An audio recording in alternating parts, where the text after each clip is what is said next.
Good morning বন্ধুরা। তো সকাল সকাল উঠে গেছি, সব কাজ হয়ে গেছে, সমস্ত কাজ হয়ে গেছে। এই যে দেখো, বিছানা তোলা, ঘর মোছা, কাপড় কাচা, বাসন মাজা, স্নানটাও করে নিয়েছি, পুজো দিলাম। তো এখন যাচ্ছি বাজারে, তার কারণ যাওয়ার আছে একটু। তো বাজারটা করে আসি। এখন বাজে 7টা 5। তো আমি বাজারটা যাই, বাজার করেছি, কারণ এই সরকারি বাজারে লাইন পড়বে, এখানে আমার দেরি হয়ে যাবে অনেক। তো বাজার যাওয়ার কিছু নেই, তো দোকানের বাজারটা করতে হবে বলে যাচ্ছি। তো চলো বাজার করে আসি, বাজার করে আসার পর দেখা হবে। আর কোথায় যাচ্ছি না যাচ্ছি সেটাও তোমাদের বলবো, কারণ আমাকে 8:30টার মধ্যে বেরোতে হবে। তো ওই জন্যে একটু তাড়াতাড়ি সব আজকে উঠে কাজ হয়ে গেছে। আর অন্যদিন আমি এখনও হয়তো ঘুমাই, উঠে যাই, কোনোদিন ঘুমাই এরকম। তো যাই হোক, তো চলো বাজারটা যাই। বন্ধুরা দেখো, বাজার করে চলে আসলাম এইমাত্র, কারণ বাজারে গিয়ে ফাঁকাই পেয়েছিলাম, বেশি লাইন ছিল না।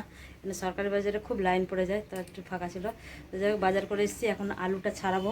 তো আজকে সকাল থেকে কোনো খাইনি, সবে জল খেলাম। আর এই যে বাদাম ভেজাতে দিয়েছি, খাই, খেয়ে আলুগুলো ছাড়িয়ে রেখে বেরোবো। তো এই যে আমার বাজার, এই যে আজকে লিচু কিনেছি, পেঁপে, দোকানের সব বাজার, আলু, পেঁয়াজ, লঙ্কা, সব দোকানে ঘুগনি হয়, ওই যে বাজার। তো যাই হোক, তো আজকে বেরোবো কিসের জন্য তো তোমাদের বলছি। তো আমার ছেলে তো খেলতে গিয়ে পায়ে লাগিয়েছিল, তো একটা দুর্ঘটনা ঘটে, তো ওই জন্যে পায়ে ওর অপারেশন হয়েছে। তো ওর পা ও ভিডিও করে দেখাতে দেয় না, ওই জন্য তোমাদের দেখাতে পারিনি। আর যাই হোক, ভিডিওতে বলেছে নাকি সেটাও আমি জানি না। তো আছে আমার বোনের বাড়ি, তো আজকে পায়ে সেলাইটা কাটা হবে, তো ওকে নিয়ে যাব ডাক্তারের হসপিটালে। 9টার মধ্যে ঢুকতে হবে, তো আমি প্রায় 8:30টার মধ্যে এখান থেকে বেরিয়ে যাব। তো এই জন্যে আজকে আমার সব কিছু তাড়াহুড়োর কাজ, তাড়াহুড়ো করছি। তো যাই হোক, চলো আলুটা ছাড়িয়ে নিয়ে বেরোই, তো পরে দেখা হবে। কারণ আর গেলে তো ও আর ওর পার ভিডিও করে দেখাতে দেবে না, আর ভিডিও করতেও দেবে না। তো পরে ওকে নিয়ে আসবো এসে বোনের বাড়ি, ওখানে খাওয়া দাওয়া করবো। আর ওকে রেখে এসেছি বোনের বাড়িতে, তো ওখানেই আজ খাবো গিয়ে, কারণ আমার আর রান্না করার মতো সময় নেই। তো চলো যাওয়া যাক, দেরি হয়ে যাচ্ছে, আমি আলুগুলো ছাড়িয়ে নেই।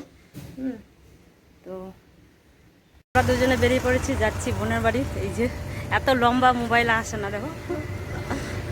তো চলো যাই ওখানে, তারপরে পরে কথা হবে। তো আমরা ডাক্তার দেখিয়ে চলে এসেছি, তো এখন যাচ্ছি বাড়ি। এই যে পা, এই দেখো প্যান্ডেজ খুলে দিয়েছে, সেলাই কাটা হয়ে গেছে।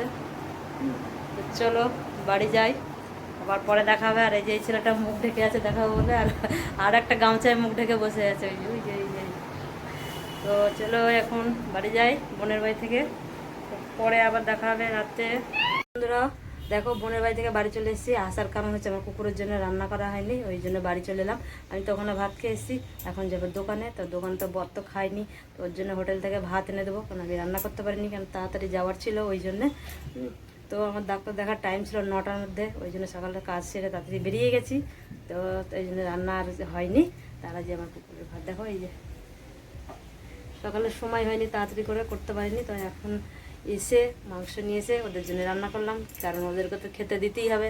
আমরা তো নাহলে হোটেলে কিনে খেয়ে নেবো, ওরা কী করবে, ওদেরকে তো দিতেই হবে। যাই হোক, তো এখন কুকুরগুলোকে খেতে দিই, দিয়ে আমি চলে যাই দোকানে। তো ভিডিওটা ছোট করে করলাম, ভালো লাগলে লাইক কমেন্ট শেয়ার করো। দেখা হবে নেক্সট কোনো ভিডিওতে। তো চলো এখন কুকুরকে খেতে দিয়ে আমি চাই দোকানে, তো যাওয়া যাক।